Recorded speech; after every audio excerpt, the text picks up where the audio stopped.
Disneyland announced the first of what could be sweeping changes coming to its annual passport program that will limit, for the first time, which parks some pass holders can visit on specific days.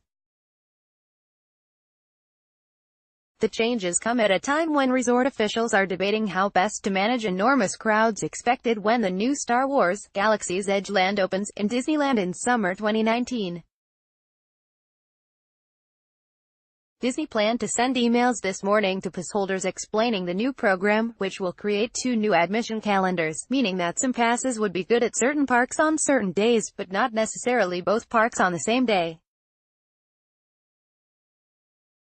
Start your day with the news you need from the Bay Area and beyond. Sign up for our new Morning Report weekday newsletter. As our business evolves, this is the first step in reshaping our annual pass program, which will better manage the guest experience and allow all Disneyland Resort visitors to have a great visit, particularly as we look forward to the opening of Star Wars: Galaxy's Edge in summer 2019. Disneyland spokeswoman Liz Yeager said in a prepared statement. By some accounts, there are as many as 1 million annual pass holders to the Disneyland Resort, though Disney has never confirmed this. Starting next June, instead of 1 calendar, pass holders will see 2 calendars, one for each park. They will need to check both calendars to see which park they can visit on which day. The biggest changes will be to holders of the mid-price deluxe passport, with the higher levels experiencing no change at all. Annual pass holders can go online and use drop-down menus to see if they can visit Disneyland or DCA or both on their chosen date. A green date means yes. Gray means no. Disneyland is extending its planning calendar to 13 months to allow people to look now and see which days they can visit in June 2019. In the past, the calendar would only have been visible through May. The current 2-park per day system on a single calendar will continue intact for the coming year, until the end of next May. Since the annual pass program began at Disneyland in June 1983, people have been able to choose from different levels of passes, depending on how much they want to spend and how many days they want to attend the park each year. The lowest level basic pass, geared for Southern California locals, admits its owners only on weekdays and off-season. The highest level allows visits every day of the year, even the most crowded ones, which are typically around Christmas. Prices range from $369 to $1,149 per year. Ticket type: June 2018 admission days both parks, June 2019 admission days both parks. SoCal annual passport on hiatus, only renewals 19/0/20 for DCA only. Select annual passport 4/03 for DCA only. Deluxe annual passport 25/13.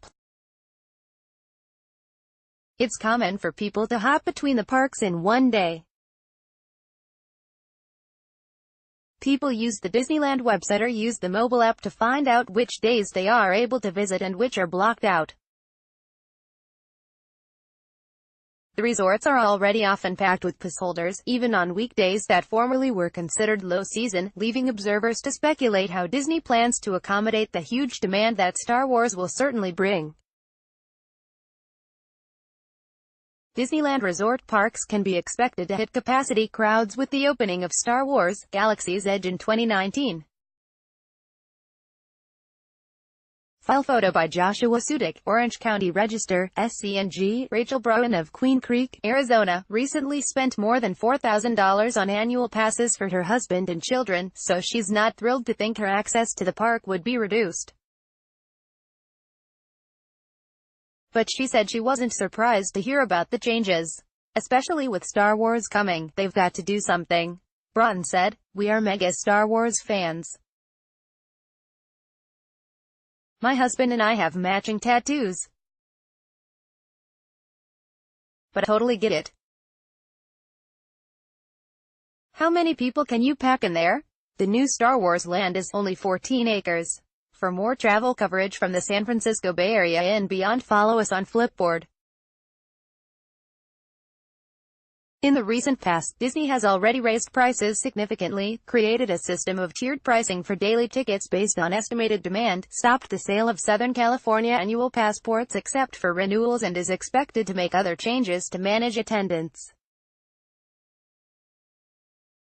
The change announced this morning will help to reduce crowding in Disneyland during the summer of 2019, by shunting many visiting passholders into the adjacent Disney California Adventure instead. Disney officials did not release a list of the planned blackout dates for the entire year, or how many will occur. One bit of potentially good news for passholders. Disneyland spokesman said they have no current plans to shelve the popular plan that allows people to pay for their annual passes on a monthly basis. Disney observers have speculated for more than a year that killing the option of monthly payments would drive down the number of annual pass holders immediately, since even the cheapest passes cost hundreds of dollars.